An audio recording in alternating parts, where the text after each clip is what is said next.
বর্তমান সময়ে জনপ্রিয় কমেডি জুটি নিলয় আলমগীর ও জান্নাতুল সুমাইয়া হিমি।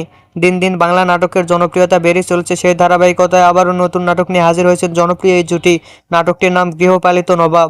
এই নাটকটিতে অভিনয় করেছেন বর্তমান সময়ের আলোচিত অভিনেতা নিলয় আলমগীর ও আলোচিত অভিনেত্রী জান্নাতুল সুমাইয়া হিমি। এই নাটকটি রচনা ও পরিচালনা করেন সম্রাট জাহাঙ্গীর। নাটকটি খুব শীঘ্রই ইউটিউবে প্রকাশিত হবে। আপনারা দেখতে চাইলে অবশ্যই ঈদে ইউটিউব চ্যানেলে চোখ রাখুন এবং নিয়মিত নতুন নতুন নাটকের আপডেট পেতে হলে অবশ্যই চ্যানেলটিকে সাবস্ক্রাইব করে রাখুন। পরবর্তী ভিডিওর জন্য অপেক্ষা করুন।